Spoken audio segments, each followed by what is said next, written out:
صل على رسول النبي الكريم أعوذ بالله من الشيطان الرجيم بسم الله الرحمن الرحيم رب اشرح لي صدري ويسر لي أمري واحلل عقدة من لساني يفقهوا قولي قال الله تعالى في قرآن المجيد أو الذي مر على قرية وهي خاوية على عروشها قال أنى يحيي هذه الله بعد موتها فأماته الله 100 عام ثم بعثه قال كم لبثت قال لبثت يوما أو بعد يوم قال بل لبثت 100 عام فانظر إلى طعامك وشرابك لم يتسنه وانظر إلى حمارك ولنجعلك آية للناس وانظر إلى العظام كيف ننشزها ثم نكسوها لحما فلما تبين له قال أعلم أن الله على كل شيء قدير صدق اللہ العلی العظیم۔ یہ سورہ بقرہ کی ایک آیت کریمہ ہے جو آپ کے سامنے میں نے تلاوت کی۔ اس آیت کریمہ میں اللہ تعالیٰ ایک واقعہ بیان کرتے ہیں جو اللہ تعالیٰ کی قدرت پہ دلیل ہے کہ اللہ تعالیٰ کتنی قدرتوں کے مالک ہیں، اور اللہ تعالیٰ کیوں اپنی قدرت بتا رہے ہیں تاکہ جب اللہ تعالیٰ کہتے ہیں کہ میرے علاوہ کوئی عبادت کے لائق نہیں ہے، کوئی حاجت روا اور مشکل کشا نہیں ہے، کوئی تمہاری دعاؤں کا اور پکاروں کو سننے والا نہیں ہے، کوئی تمہاری مصیبتوں کو دور کرنے والا نہیں ہے، تو وہ کون ہے اللہ؟ اللہ اپنا تعارف کراتے ہیں کہ بھائی میں اتنی طاقتوں کا مالک ہوں، میری یہ قدرت ہے، اور انسان کو اللہ قبول کرواتے ہیں۔ انسان کہتا ہے کہ ان اللہ علی کل شیء قدیر، کہ بے شک اللہ تعالیٰ ہر چیز پر، اللہ ہر چیز پہ قادر ہے۔ ہم دنیا میں چیزوں پر قدرت نہیں رکھتے، ہم کھانے پہ بھی قدرت نہیں رکھتے، کھانا کھا لیں تو اس کے ہضم کرنے پر بھی قدرت نہیں رکھتے کہ ہم کہیں گے جی اب میں نے کھا لیا، ہو سکتا ہے اسی کی وجہ سے فوڈ پوائزننگ ہی ہو جائے اور بندہ فوت ہی ہو کے چلا جائے۔ اللہ تعالیٰ بتا رہے ہیں کہ آپ تو مجبور محض ہیں، آپ تو کچھ کر ہی نہیں سکتے۔ انسان تو اپنی مرضی سے ہاتھ بھی نہیں اٹھا سکتا۔ کئی لوگوں کو میں نے دیکھا کہ ٹھیک ٹھاک تھے، بھلے چنگے، ایسے ہاتھ اوپر اٹھایا پھر ہاتھ نیچے ہی نہیں گیا کہ جی وہ شولڈر فریز ہو گیا، جی فلاں بون فریز ہو گئی، فلاں پورشن باڈی کا پیرالائز ہو گیا، جن کانن فانن چلتے پھرتے کہ جی فلاں رگ میں ایک پرابلم پیدا ہو گئی۔ اللہ تعالیٰ بتا رہے ہیں کہ نہیں، میں قادر ہوں، ان اللہ علی کل شیء قدیر۔ یا اللہ تعالیٰ ایک واقعہ بیان کرتے ہیں اور اللہ تعالیٰ کہتے ہیں او کالذی مر علی قریۃ، کہ وہ شخص تھا مر علی قریۃ، ایک بستی کے پاس سے وہ گزرا، وہی خاویۃ علی عروشها، اور وہ بستی جو تھی اس کی دیواریں اپنی چھتوں پر گری پڑی تھی۔ جب بھی کوئی گھر گرتا ہے نا، گھر تباہ ہوتا ہے تو سب سے پہلے اس کی چھت لیک ہوتی ہے، یاد رکھیے، اور جب چھتیں بیچ میں گر جاتی ہیں پھر کچھ عرصے بعد دیواریں بھی گر جاتی ہیں۔ پہلے عموماً دیواریں نہیں گرتی، پہلے چھتیں ہی کم گرتی ہیں، چھت اس کی طرح گرتی ہے۔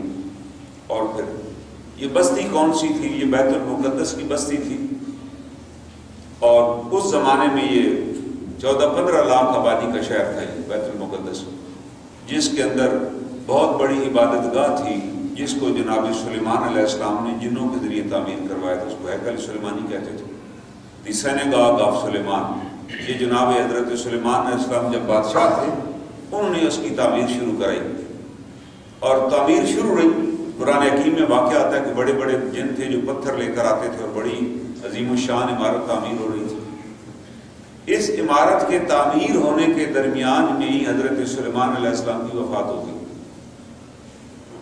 جب ان کی وفات ہوئی تو جو حکومت کے ان کے جو قریبی تھے انہوں نے سوچا کہ اگر جنوں کو یہ پتہ چل گیا کہ سلیمان علیہ السلام فوت ہو گئے ہیں تو یہ تو کام ہی نہیں کریں گے۔ سلیمان علیہ السلام نے ان کو پابند کیا ہوا تھا، تو انہوں نے یہ کیا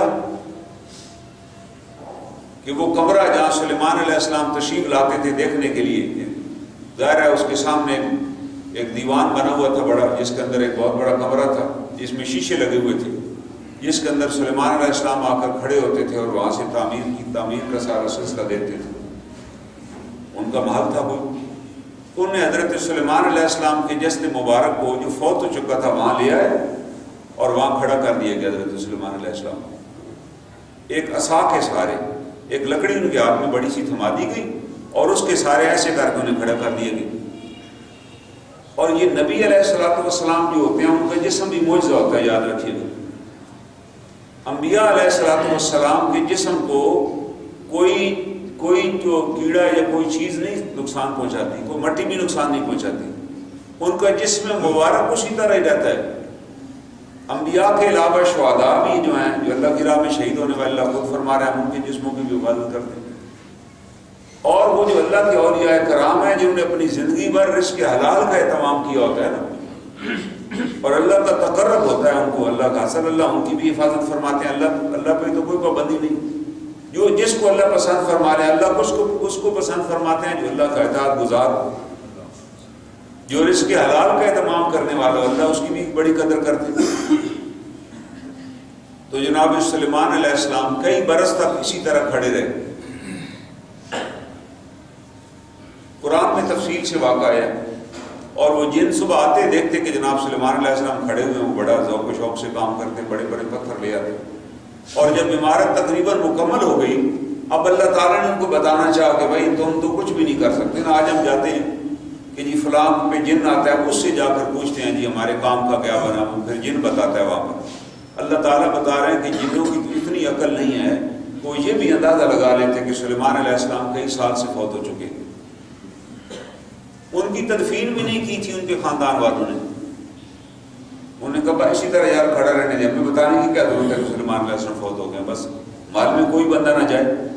دربار لگتا تھا, دربار میں وزیر جو تھے وہ آرڈر سلیمان علیہ السلام کے پاس کر دیتے کہ آج بھائی یہ انہیں حکم دیا, اور سلیمان علیہ السلام وہاں موجود ہے. وہ شام کو ظاہر ہے وہاں پردے لگا دیتے ہوں. پھر اللہ فرماتے ہیں پھر وہ وقت آگے ہم نے ظاہر کرنا چاہا کہ ان کو پتہ چل جائے سلیمان علیہ السلام تو کب کے فوت ہو چکی. ہم نے کیڑا بھیجا, ہم نے دیمک کو حکم دیا کہ اے دیمک تو جا اور عصا کو کھا لے جس پہ سلیمان علیہ السلام جس کے سارے کھڑے ہوئے. اور وہ دیمک نے اس عصا کو کھا لیا نیچے سے. جیسے کھایا وہ عصا اپنی جگہ سے ہلا اور جناب سلیمان علیہ السلام کا جسم مبارک زمین پہ آ گیا. اب جنہوں نے دیکھا کہ یار یہ کیا ہوا, کہ وہ تو گر پڑے. انہیں پتہ چلا کہ یار وہ تو فوت ہوئے تھے, وہ تو ایسے ہی اس عصا کے سارے کھڑے کیے گئے تھے, وہ بھاگ کے سارا کام چھوڑ دیا. تو اللہ تعالیٰ بتا رہے ہیں کہ یار ان کو تو اتنی عقل بھی نہیں ہے, ان کو تو اتنا شعور بھی نہیں ہے, جن سے اس زمانے میں لوگ جنوں کے پاس جاتے تھے, جس پہ جن آ جاتا تھا وہ بڑا ولی سمجھا جاتا تھا. لوگ جا کر اس سے بڑی پوچھتے تھے جناب فلاں بات بتائیں, وہ اس نے بڑی چیزیں بتانی, ایسی اٹل شٹل لگانی اور لوگوں نے کہنا کچھ دو ٹھیک ہو جانی. جیسے ایک صاحب میرے پاس آئے, کہتے ہیں ہم دو بندے تھے فلاں بزرگ کے پاس گئے اور ہم دونوں اس سے گئے کہ ہمیں اولاد اللہ تعالیٰ عطا ہے, ہمیں اولاد کی امید تھی دونوں کو کہ اولاد ہونے والی ہے. وہ 2-3 مہینے رہتے تھے تو دونوں چلے گئے کہ جی حضرت صاحب باغ میں پھر رہے تھے, انہوں نے امرود 2 توڑے اور ہم دونوں کو ایک امرود دیا. کہتے جی انہوں نے امرود کھا لیا, میں نے نہیں کھایا, میں گھر لے آیا. کہتے 3-4 مہینے بعد اس کے ہاں بیٹا پیدا ہوا, میرے ہاں بیٹی پیدا ہوئی. کہنے لگے کاش میں بھی امرود کھا لیتا. میں کہا بڑے عقل مند ہے. میں کہا یہ پرچہ تو حضرت کا کام تھا نا, آؤٹ کر دیتے. آپ بتاتے کہ جو امرود کھائے گا اس کا بیٹا ہوگا, جو امرود نہیں کھائے گا. انہوں نے تو بتایا نہیں, کیونکہ ان کو پتا تھا مجھے اس کا علم ہی نہیں ہے بھائی. وہ اگر یہ بتا دیتے تو دکان ہی ختم ہو جاتی ان کی. ظاہر ہے وہ امرود والے کو اگر بتا دیتے جو کھائے گا بیٹی ہوگی, جو نہیں کھائے گا بیٹا, وہ رولٹ ہو جاتا. میں نے یار دونوں میں سے ایک تو ہونا ہی تھا نا, بیٹی اور بیٹی. حضرت نے پورا پرچہ نہیں بتایا کیونکہ انہیں پتا میں اتنا ہی کر امرود دے سکتا ہوں بس, اس کے علاوہ ان کے پاس اختیار نہیں ہے نہ بتانے کا نہ دینے کا. یاد رکھیے گا کسی کے پاس اختیار نہیں ہے بھائی. یہ ہم نے اپنے پاس سے کاروبار دکانیں کھول لی ہیں اور لوگوں کو شرک کی تعلیم دے رہے ہیں. یہ کتنے بڑے بدترین مجرم ہوں گے اللہ کے ہاں جب یہ پیش کیے جائیں گے. جن لوگوں نے اس تعلیم کو شروع کیا یہ جہنم میں جھونکے جائیں. اللہ فرمائیں گے یہ الہ بنتے تھے, شیطان ان کو فرشتے ماریں گے مرتے وقت کہ تم تھے اب خدا بنے ہوئے کہ لوگوں کو اولاد بانٹتے تھے, جو اللہ کا کام تھا, لوگوں کو گمراہ کرتے تھے, جھوٹ بتاتے تھے. تو یا تو اللہ تعالیٰ بتا رہے ہیں کہ ان کے سامنے ان کو نہیں پتہ لگ سکا کہ حضرت سلیمان علیہ السلام زندہ ہے. اور قرآن نے کہا کہ اگر ان کو علم ہوتا تو کئی سال اس مشقت میں نہ رہتے, وہ آزاد ہو گئے ہوتے, لیکن وہ جانتے تھے کہ ہم آزاد نہیں ہو سکتے. تو بہت بڑا وہ جو بتا رہا تھا میں عبادت گاہ بنائی گئی جس کو ہیکل سلیمانی کہتے ہیں. اور بڑی عمارات، بڑے محلات، حضرت سلیمان علیہ السلام کے والد ماجد حضرت داؤد علیہ السلام بھی پیغمبر تھے، ان کے وقت کے بھی محلات تھے۔ اور پھر جب بادشاہ کے محلات ہوں تو لوگوں کے بھی بڑے محلات ہوتے ہیں۔ 15 لاکھ کی بستی، 15 لاکھ آبادی تھی اس شہر میں۔ پھر جناب سلیمان علیہ السلام کے بعد جب ان کی کئی صدیاں بیت گئیں تو ان کے بعد کے جو لوگ آئے انہوں نے پھر اسی طرح کیا، انبیاء کی تعلیم کو بلا دیا، ساری خرابیاں ان کے اندر آ گئیں۔ تو اللہ تعالیٰ فرماتے ہیں جب خرابیاں آ جائیں تو پھر ہمارا وعدہ ان کی اولاد کے ساتھ نہیں، ہمارا وعدہ تو اپنے حکموں کے ساتھ ہے۔ جب ہمارے حکم مانے جائیں گے ہم رحمت بھیجیں گے۔ اللہ کے رسول صلی اللہ علیہ وسلم نے فرمایا کہ اگر انسان بستیوں میں رہنے والے اللہ کی بالکل نافرمانی نہ کرے، وہ طے کر لیں کہ جناب ہم بالکل نافرمانی نہیں کریں گے، اللہ تعالیٰ کی پوری طرح اطاعت کریں گے، تو آپ نے کیا فرمایا؟ آپ نے فرمایا کہ اللہ قادر ہے، اللہ فرماتے ہیں اگر بستیوں کے رہنے والے میری پوری طرح تابعداری کریں، میرے تمام حکموں کو مانیں، میں دن کے وقت بارش بھی نہیں بھیجوں گا، میں دن کے وقت سورج چمکاؤں گا، روشنی ہوگی، بارش بھی رات کو بھیجوں گا، اور ایسی بارش بھیجوں گا کہ وہ بجلی کی کڑک بھی نہیں سن سکیں گے کہ اتنی تکلیف بھی ان کو ہو جائے کہ ڈر جائے، میں ایسا ان کا خیال کروں گا۔ دیکھیں اگر بارشیں دن میں شروع ہو جائیں 24 گھنٹے تو پھر کام ہی بند ہو جائے، لوگ آ جا ہی نہ سکیں۔ اللہ فرماتا نہیں میں بارشیں بھی رات کو بھیجوں گا تاکہ میرے بندوں کو تکلیف نہ ہو۔ شرط کس کے ساتھ ہے؟ اطاعت کریں پوری طرح، اطاعت کریں تو جو یہ مانگیں گے میں عطا کر دوں گا۔ یہ تو اللہ کا وعدہ ہے نا کہ آپ اطاعت کریں گے جو چاہیں گے میں عطا کر دوں گا، اور اپنی مرضی کریں گے پھر میں تمہیں تمہاری مرضی میں تھکا دوں گا، تمہارا وقت ہی نہیں پورا ہوگا، تمہیں سمجھ نہیں لگے گی کیا ہوگا ہو رہا ہے۔ یہی آج ہمارے ساتھ ہو رہا ہے کہ ہم اپنی خواہشوں میں تھکے جا رہے ہیں، اپنی خواہشوں میں مرے جا رہے ہیں۔ تو جب ایسی بات آ گئی، جب انہوں نے اللہ کے حکموں کو توڑا تو اللہ تعالیٰ نے عراق کا ایک بادشاہ تھا، اس کا نام تھا بخت نصر۔ اللہ نے بخت نصر کو مسلط کیا اسرائیل کا ان یہودیوں پر، اور بخت نصر اپنی فوج لے کر آیا، اس نے بیت المقدس پہ قبضہ کر لیا، اور اس نے حکم دیا، ظاہر ہے وہ تو عیسائی نہیں تھا، نہ اس کے نزدیک عیسیٰ علیہ السلام تو خیر بعد میں ہے، وہ تو کسی نبی کا ماننے والا نہیں تھا بخت نصر۔ اس نے آتے ہی حکم دیا کہ یہ جتنی عبادت گاہیں ہیں ویران کر دی جائیں، جلا دیا جائے سارا شہر۔ شہر میں سے کچھ 8 لاکھ کے قریب بندے اس نے قتل کروا دی، جتنے عورتیں بچے جو ضرورت مند نہیں، جو ضرورت نہیں تھی جن کی، وہ سب اس نے کہا قتل کر دو، پورا شہر جلا دو، کوئی شہر کے اندر ایک اینٹ بھی رہنے نہ دو، اور اس کو تباہ کرنے کے لیے اسی آبادی کو حکم دو کہ اپنے گھر کو گرائیں۔ یہ دیکھیں یہ وقت بھی آ جاتا ہے انسانوں کا کہ ہم نے لوگوں کو خود اپنے گھر گراتے دیکھا کہ بھائی گراؤ، آرڈر آ گیا، لوگ انکروچمنٹ کر لیتے ہیں۔ جب حکومت کا آرڈر سختی سے آ جاتا ہے کہ بھائی ابھی شام تک آپ گرائیں ورنہ ہم پورا گھر ہی گرا دیں گے، تو لوگ خود گراتے ہیں۔ اس نے حکم دیا گراؤ اور اس کو زمین کے برابر کر دو، میں کوئی ایک اینٹ بھی یہاں سلامت نہیں دیکھنا، اگر مجھے ایک اینٹ بھی سالم نظر آ گئی نا تو میں اس بندے کو جس نے وہ گھر گرایا اس کو بھی ساتھ ہی دفن کر دوں۔ نتیجہ اس افراتفری میں 7-8 لاکھ آدمی اس نے قتل کروا دی، مہینہ 2 مہینے وہاں ہو رہا۔ اس کے بعد جو باقی آبادی بچ گئی 6-7 لاکھ کی، اس نے کہا ان سب کو لے جاؤ عراق، وہ سب کو ہانپ کے بھیڑوں بکریوں کی طرح عراق لے گیا، بس لائنیں بنا لیں اور چلتے جائیں، جو راستے میں مر جائے وہ ادھر ہی پھینک دیں، راستے میں اسی کھانا وانا کو بس اس طرح، اور سارے بندوں کو لے گیا، اور 100 سال تک اس نے اس قوم کو جو 700-800 لاکھ بندہ لایا تھا ان کو غلام بنا کے اپنے ملک میں رکھا، ان کی نوجوان بچیاں بھی لے گئے، اور 100 سال سے وہ خود مر گیا، پھر بعد میں اس کی اولاد آ گئی، انہوں نے بھی ان کو غلام بنائے رکھا۔ وہ وہاں غلامی کرتے تھے، ان کے گھروں میں چاکری کرتے تھے، یاد کرتے تھے کہ ہم بیت المقدس کے رہنے والے ہیں، ہمارے باپ دادا وہاں سے پکڑ کے لائے گئے تھے، یہاں وہ مار دیے گئے، قتل کر دیے گئے۔ اب وہ آبادی ختم ہو گئی، وہاں سے ایک شخص گزرا، قرآن میں اس کا نام نہیں آیا لیکن تفسیر میں نام آیا، یہ حضرت عزیر علیہ السلام تھے، اللہ کے نبی۔ یہ اس بستی سے گزرے، انہوں نے دیکھا کہ کوئی نہیں، وہ دور دور تک اینٹوں کے ٹکڑے بکھرے ہوئے، لکڑی کے جلے ہوئے دروازے پڑے ہوئے، بالکل ختم ہو گئے، کوئی چیز ہی نہیں وہاں آباد۔ سنا ہوا تھا انہوں نے کہ ایک شہر تھا بیت المقدس جو بڑا آباد شہر تھا، اس کو دیکھ کے ان کو بڑا دکھ لگا، وہ شہر ہی ختم ہو گیا۔ ظاہر آپ 100 سال بعد ٹیکسلا کی طرف جائیں تو وہاں بڑی بڑی عمارات کھنڈر ہے وہاں، تو ان کے دل میں یہ خیال آیا کہ یار اللہ اس کو بھی زندہ کریں گے. اللہ تعالیٰ فرماتے ہیں نا ہم ہر چیز کو دوبارہ زندہ کریں گے. یہاں جتنے لوگ مر گئے جن کی ہڈیاں بھی مر گل گئی، وہاں پر نشانات تھے کہ یہاں کوئی آبادی تھی، بہت بڑی بستی تھی، بڑی سویلائز آبادی تھی وہ اپنے زمانے کی، جس کی شہری، جس کی گلیاں اور راستے اتنے پختہ تھے کہ آج ہم سوچ بھی نہیں سکتے. ان میں بھی پتھر لگے ہوئے تھے. انہوں نے کہا کہ یہ بھی اللہ زندہ کرے گا. اللہ تعالیٰ اس کو اتنے عرصہ گزر گئے. اللہ تعالیٰ فرماتے ہیں ہم نے پھر اسے سلا دیا. دن میں جب وہ دھوپ چڑھی نا تو حضرت عزیر علیہ السلام وہاں کسی درخت کے نیچے سو گئے، جیسے آدمی سفر میں ہو. ان کے ساتھ ان کا گدھا تھا، گدھے کے اوپر کھانا بنا ہوا تھا. کھانا انہوں نے اتارا اور درخت کے ساتھ لٹکا دیا اور خود سو گئے اور سوئے رہے. اور پھر اللہ تعالیٰ آگے بتاتے ہیں کہ ہم نے کیا کیا.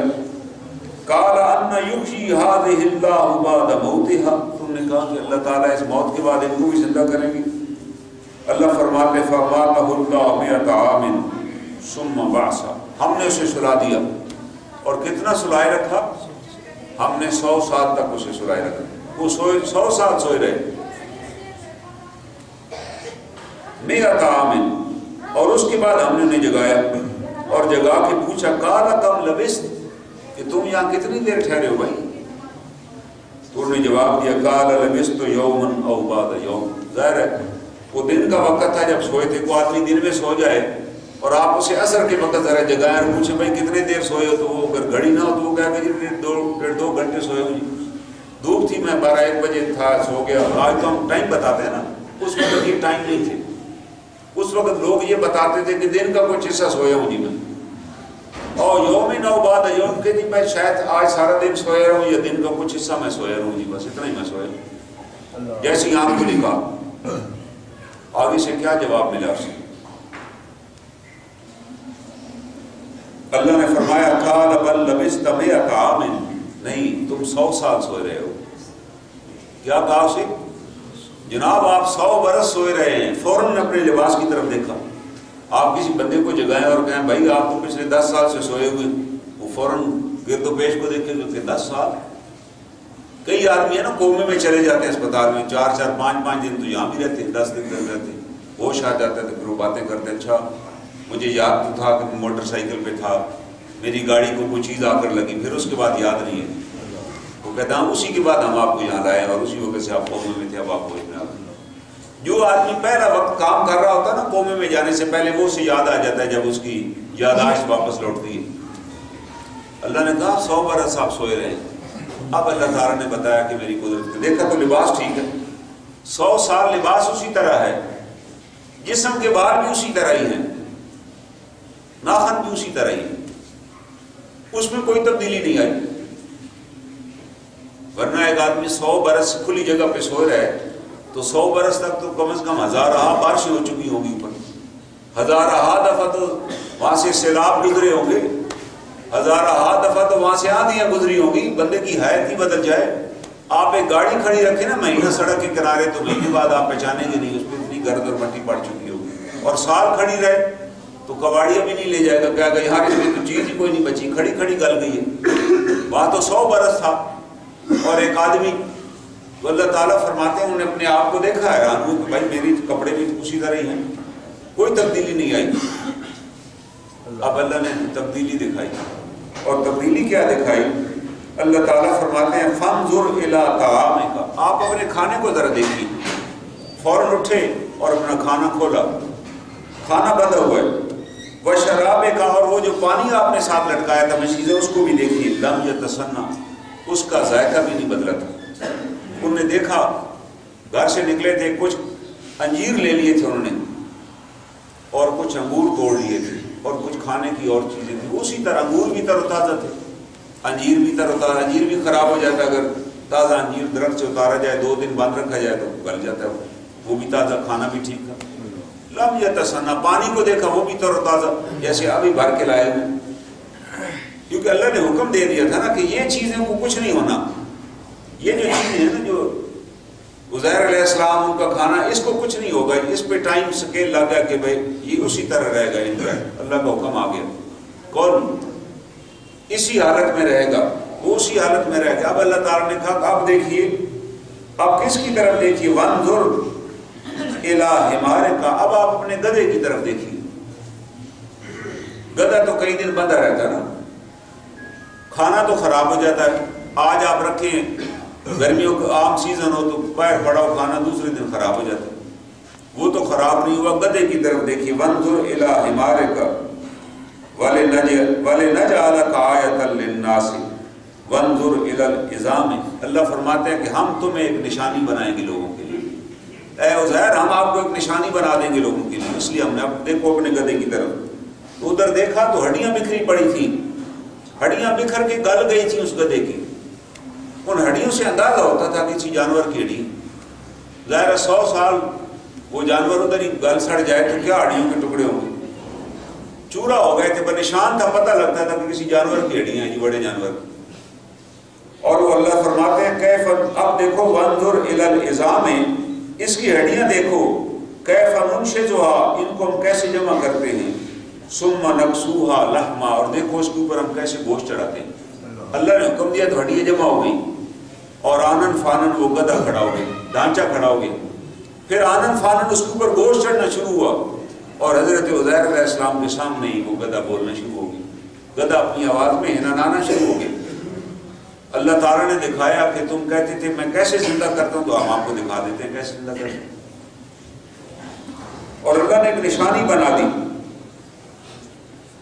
فلما تبین لہ، تاکہ اس شخص پر یہ بات ظاہر ہو جائے کہ ہم کیسے زندہ کرتے ہیں، ہم نے اسے بتا دیا کہ ہم چاہیں تو چیزوں کو اسی طرح رہنے دیں، بس اسی طرح ہو جاؤ، اسٹینڈ اسٹل، وہ چیزیں اسی طرح رک جائیں گی، ان کی گروتھ بھی رک جائے گی۔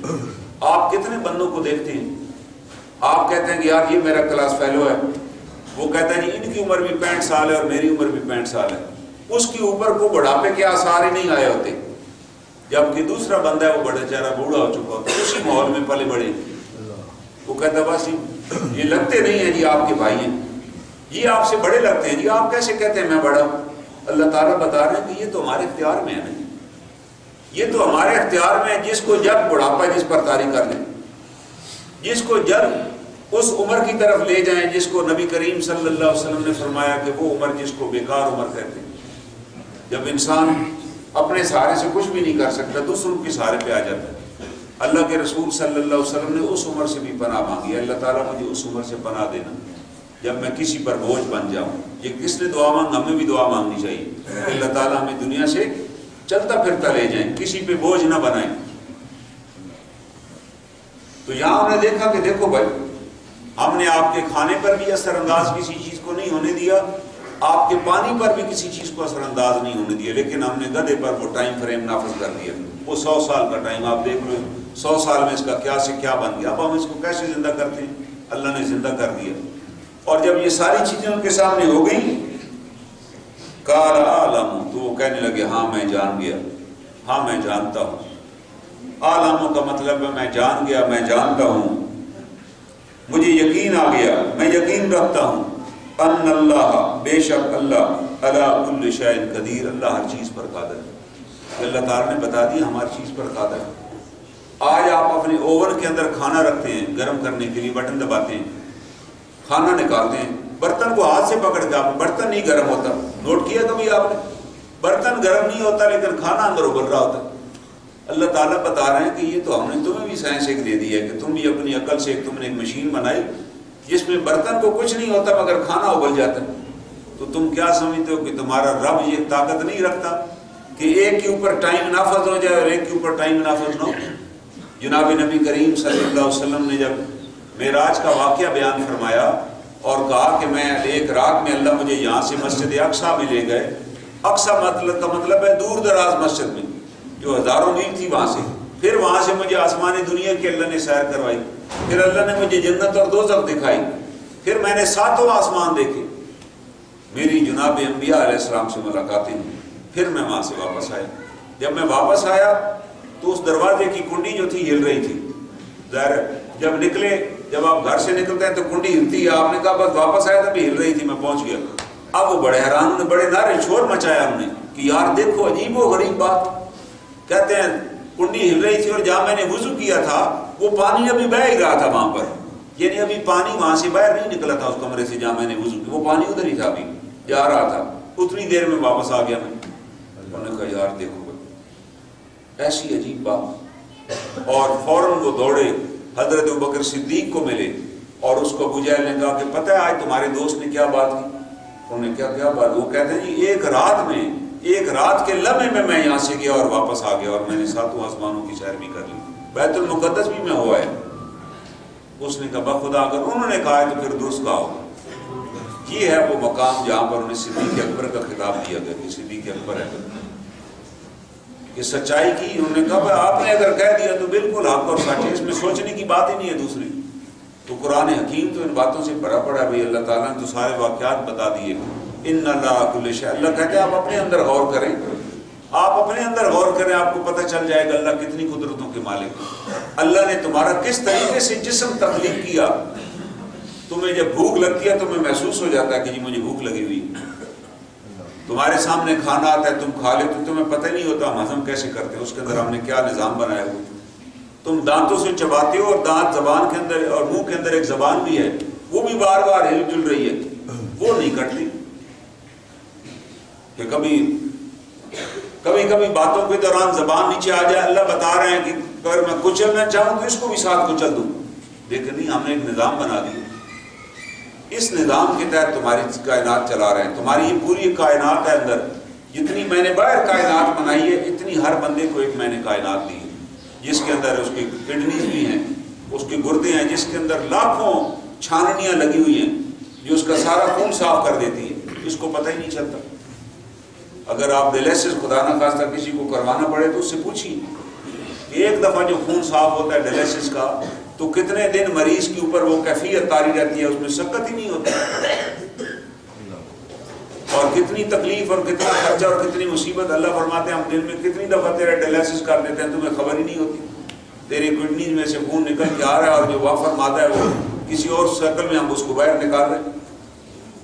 تم ہر قسم کی گیس اور ہوا تمہارے اندر جا رہی ہے، مگر ہم تمہارے پھیپھڑوں میں ہم نے نظام لگا دیا، وہ خالص آکسیجن جاتی ہے، اس سے خون صاف ہوتا ہے، خون کو تقویت ملتی ہے، دوسری گیسیں جو ناکار ہیں باہر آ جاتی ہیں۔ ہم نے پورا ایک نظام بنایا ہے، تو کیا اللہ تعالیٰ فرماتے ہیں ہم نے نظام ایسے ہی بنایا، بیکار بنا دیا کہ بس بنا دیں، اللہ فارغ تھے، اللہ نے کہا یہ بنا دیتے ہیں تاکہ، اللہ فرماتے نہیں، ہم نے کسی مقصد کے لیے یہ سب چیزیں پیدا کی، اور مقصد کیا ہے؟ تبارک الذی خلق الموت والحیات لیبلوکم ایکم احسن عملا۔ ہم نے یہ موت و حیات، وہ برکت والی ذات ہے جس نے یہ موت و حیات بنائی تاکہ تم جسے دیکھے تم میں سے بہتر عمل کون کرتا ہے۔